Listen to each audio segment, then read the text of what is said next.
पत्थर से एक बालक की रचना की और उसमें प्राण फूंक दिए। वह बालक और कोई नहीं, स्वयं गणेश जी थे। पुत्र, मैं स्नान करने जा रही हूँ। आप द्वार पर पहरा देना, किसी को भीतर आने नहीं देना।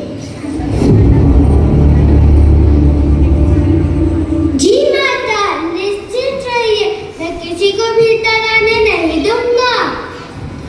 अब भगवान शिव जी नंदी को पुकारते हुए, नंदी जी प्रभु,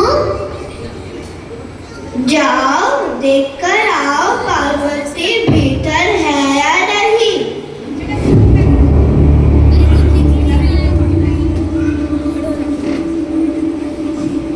पुत्र, मुझे भीतर जाने दो। मुझे देखना माता पार्वती भीतर है या नहीं। रुकिए, मैं आपको भीतर जाने नहीं दे सकता। यह मेरी माता की आज्ञा है। गणेश और नंदी के बीच युद्ध की स्थिति बनी।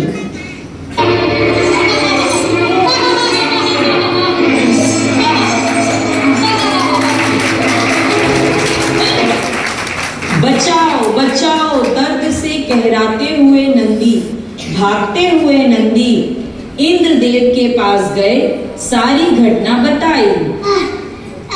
प्रणाम प्रभु, अब आप इस हठी बालक को समझाएं। नंदी को क्यों रोक रहे हो? प्रणाम प्रभु, माता की आज्ञा किसी को भीतर आने नहीं देना है। इंद्र जी के जाने के बाद अब ब्रह्मा जी पहुंचे गणेश जी को समझाने। पुत्र, द्वार से हट जाओ। प्रणाम ब्रह्मदेव, मुझे क्षमा करें, मैं अपनी माता के आज्ञा का पालन कर रहा हूँ। तुम अपना हाथ नहीं छोड़ोगे तो मुझे तुम पर प्रहार करना होगा। ब्रह्मा जी और गणेश जी के बीच युद्ध की स्थिति।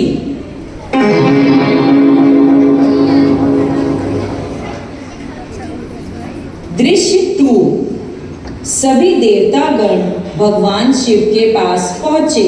स्वामी, हम सभी माता को ढूंढने गए थे, पर अतु क्या हुआ कि एक हठी बालक किसी को भी भीतर नहीं जाने दे रहा है। चलो नंदी।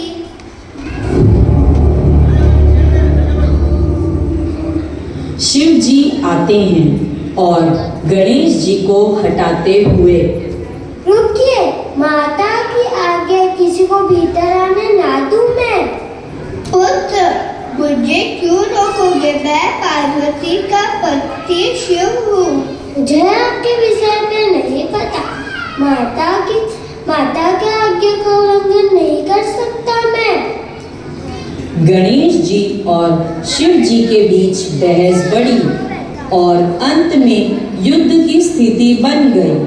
शिव जी त्रिशूल उठाते हैं, गणेश जी उन्हें रोकते हैं। युद्ध में शिव जी ने क्रोधित होकर अपने त्रिशूल से गणेश जी का सिर धड़ से अलग कर दिया।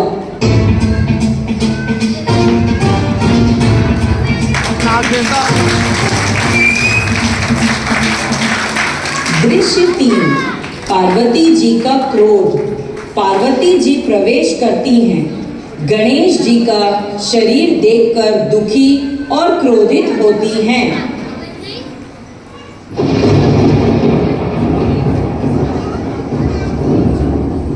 यह आपने क्या किया स्वामी? यह मेरा पुत्र है, मैंने इसे उपटन से बनाया है। यदि मेरे पुत्र को जीवित ना किया गया तो मैं सृष्टि का सर्वनाश कर दूंगी।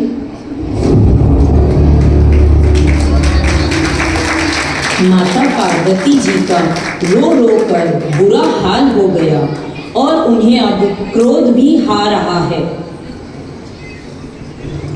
नंदीगण जाओ, जो बालक पूर्व दिशा की ओर मुंह करके सोया हो और उसकी माता विपरीत दिशा में सोई हो, उस बालक का सर धड़ से अलग करके ले आओ।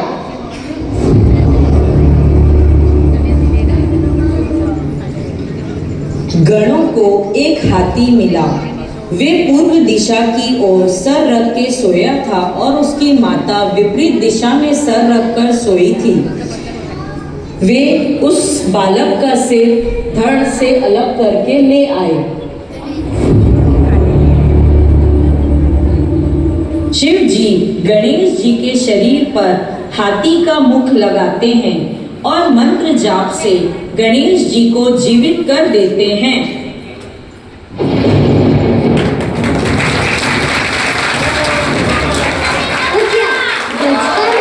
इससे पूरे संसार में मेरे पुत्र का उपहास किया जाएगा।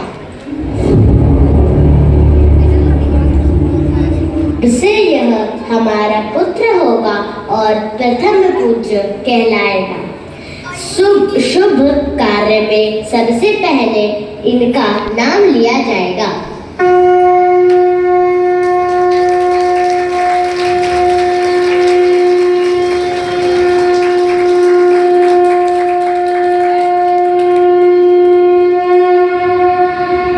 सभी देवी देवता गणेश जी को आशीर्वाद देते हैं। आज से तुम विघ्नहर्ता के नाम से जाने जाओगे। आज से तुम गजानंद के नाम से जाने जाओगे।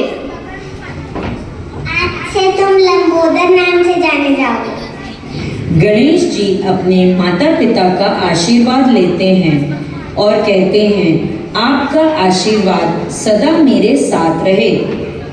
इस प्रकार गणेश जी प्रथम पूज्य बने और हर शुभ कार्य से पहले उनकी पूजा का नियम बन गया। सभी पात्र गणेश जी को प्रणाम करते हैं। गणपति बप्पा मोरया, गणपति बप्पा मोरया, गणपति बप्पा मोरया। पात्र माता पार्वती लिपि जैन, गणेश जी बाल रूप युवान जैन, भगवान शिव निकिता, नंदी दक्षिता, ब्रह्मा जी अनन्या, देवतागण अन्वी, इंद्रदेव मुस्कान।